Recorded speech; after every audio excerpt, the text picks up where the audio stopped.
Hi everyone, welcome to Unit 2, Biomolecules. So I'm going to give a brief overview of Unit 2 before we get into our first lesson. So as we begin Unit 2, we're going to get into some chemistry. We're first going to discuss properties of water, then the nature of matter, which will lead us into biomolecules, enzymes, and our introduction to DNA. So although this unit is short, we do learn a lot of new things, okay, especially with that background in chemistry. So let's get going. So first we have lesson 2.1, properties of water. Again, make sure as we go through this lesson, fill in your guided notes. You also notice that you have a new Unit 2 vocabulary list. So make sure that you go back and fill in your new vocabulary list as we go through the Unit 2 lessons. Okay, first up we have a properties of water quick video. So go ahead and pause here, answer the 4 questions, and come back whenever you're done.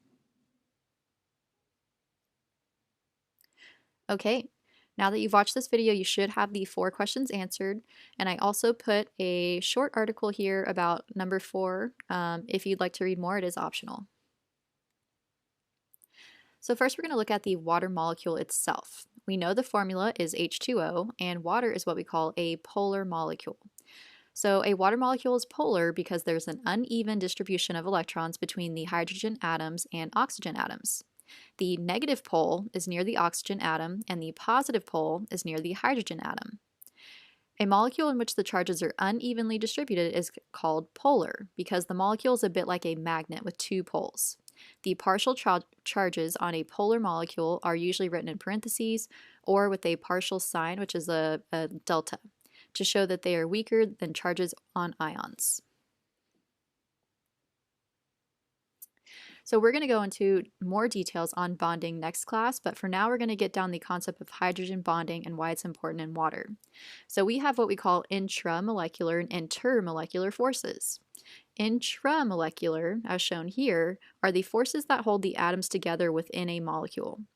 Intermolecular forces, shown here, are the forces that exist between molecules. Okay, so kind of breaking this down more, here's one single water molecule. Okay, this bond shown here is the intramolecular polar covalent bonding. Again, that's all within one water molecule. Now, if you're looking between 2 water molecules, here's one, here's the second. This is the intermolecular force that exists between them. So remember, water is a polar molecule, or its intramolecular bonds are polar. But many of the properties of water are determined by its intermolecular forces, which are hydrogen bonds. So remember, water is polar, okay? Its intermolecular forces are what we call hydrogen bonds, and I'm going to shorten that to H bonds. So because of their partial positive and negative charges, polar molecules such as water can attract each other. So a hydrogen bond is an attraction between a hydrogen atom and another atom. In the water molecule, the partial positive of the hydrogen is attracted to the partial negative of the oxygen. The most common H bonds are formed between hydrogen and oxygen, nitrogen, or fluorine.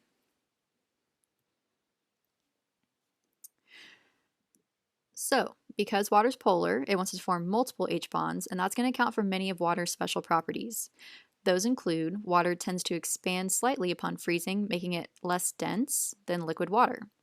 Water is able to dissolve many other substances, which is essential in living cells, and we're also going to discuss cohesion, adhesion, and heat capacity.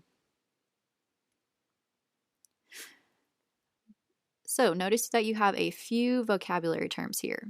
So cohesion is the attraction of molecules of the same substance. Because a single water molecule may be involved in as many as 4 H bonds, water is extremely cohesive.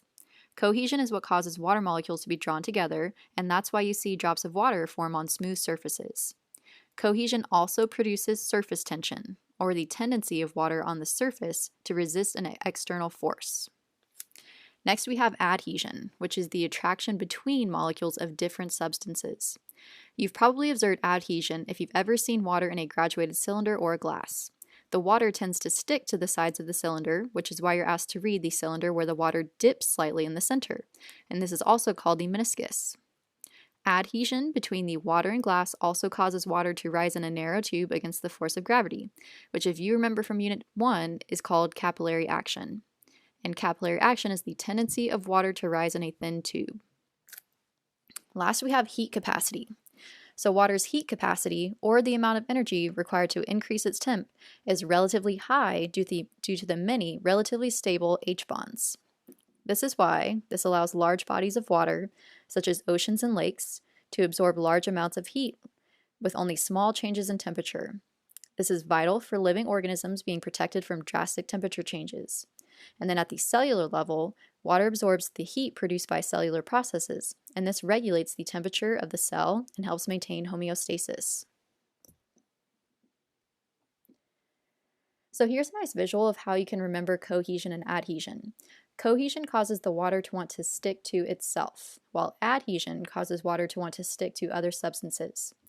At the bottom it says polar or charged object, but this is true of water even on solid objects with no charge. And here's another example of what you may see in real life. So far we have this setup which shows a beaker of water with a capillary tube in it, this one right here. Remember, the adhesion is what causes the water to want to stick to the sides of the tube, and the adhesion between the water and the tube is also what causes water to rise up against the force of gravity, which we know is capillary action. Now here, on the right, the more narrow the tube, the higher the water will climb.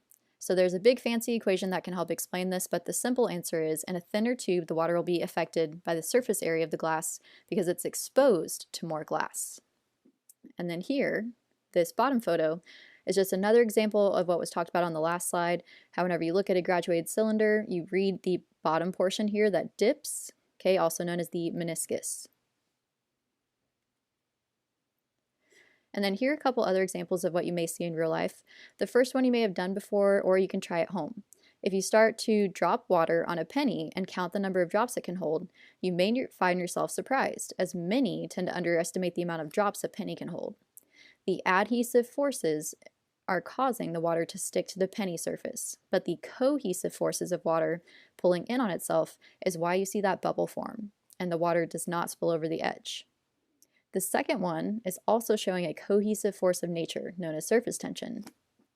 Some insects and spiders can, quote-unquote, walk on water because they won't disrupt the cohesive forces. You can also practice this at home and see if you can get a paper clip to float on the surface of water in a cup. If you're very careful to not apply force when dropping the paper clip, you can see this happen in real time. So now we're going to talk about a couple mixtures. So water is often found as part of a mixture, and a mixture is a material composed of two or more elements that are physically mixed together but not chemically combined. So a couple examples of mixtures: if salt and pepper are stirred together, sugar and sand. Earth's atmosphere is a mixture of nitrogen, oxygen, carbon dioxide, and other gases. Living things are generally composed of mixtures involving water, and the two types that we're going to talk about are solutions and suspensions. So, more on mixtures. Again, we have solutions and suspensions. Solutions are types of mixtures in which all compounds are evenly distributed. We have solutes, or substances that are dissolved in solution, and examples of solutes include sugar and salt. And then we have solvents, which are the dissolving substance in a solution, or you can think of it as like the dissolving agent. And an example of a solvent is water. Water's polarity gives it the ability to dissolve both ionic compounds and polar molecules, and you may have heard that phrase before, like dissolves like. Water easily dissolves sugars, salts, minerals, gases, and even other solvents such as alcohol. A couple examples of solution include sugar water, salt water. Really anything that will dissolve in water and be evenly distributed is going to be a solution. A suspension is a mixture of water and non-dissolved material. So some materials do not dissolve when placed in water, and instead they separate into small pieces that are suspended. A couple examples are sand in water and chalk in water. And the first question is usually, well, suspensions initially kind of look like a solution, but if it eventually settles, then it is going to be considered a suspension. So as an example in biology, the blood that circulates the body is mostly water and contains many dissolved compounds. However, blood also contains cells and other undissolved particles that remain in suspensions as blood moves throughout the body. So again, we have both within our bodies. So for our solvent properties of water, as mentioned previously, water is sometimes called the universal solvent. However, this name isn't entirely accurate since there are some substances like oils that don't dissolve well in water. But generally speaking, water is good at dissolving ions and polar molecules, but poor at dissolving nonpolar molecules. As we get further into Unit 2, you're going to hear us describe some biomolecules and substances as hydrophobic or hydrophilic. So hydrophobic is nonpolar molecules that repel water molecules, and you can think of this as water fearing. Hydrophilic are molecules that form ionic or a hydrogen bond with water molecules, and you can think of this as water loving. So here on the right, this is something that we're going to discuss again more so in Unit 2 as we get further on, but nonpolar molecules like fat and oils don't interact with water. These molecules don't have regions of partial positive or partial negative charge, so they usually aren't attracted to water. So instead of dissolving, nonpolar substances stay separate and form layers or droplets when added to water. Okay, so we've reached the exit ticket. Go ahead, pause here, and try to answer these 5 questions on your own.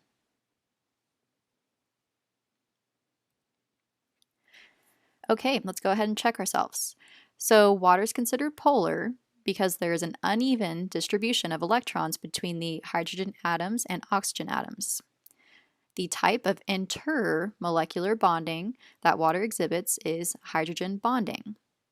Here to the right is a good kind of picture, what we expected, where you need to label the partial negatives and positive. Intramolecular bonds, again, within the water, and inter, or between two water molecules.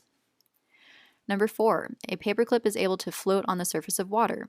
That would be demonstrating surface tension, and again, surface tension was a result of the cohesive forces of water. Number 5, a mixture of oil and water would be considered a suspension, and oil would be considered a hydrophobic or nonpolar substance. For that last part, you could put either hydrophobic or nonpolar, both would be correct. Okay, so just a quick summary kind of what we went over. We talked about the structure, and then we went into polarity, the bonding, and how the bonding forms the forces of cohesion, adhesion, and the property of heat capacity. Then we talked about solutions and suspensions, okay, and then there you had a few vocabulary terms as well as your introduction to hydrophobic and hydrophilic substances. So that is the end of lesson 2.1, okay, end of your first lesson of Unit 2. So reminder to go back, check your notes, check out your new Unit 2 vocabulary list to be ready for your vocab warm-up next class. And thank you very much for watching.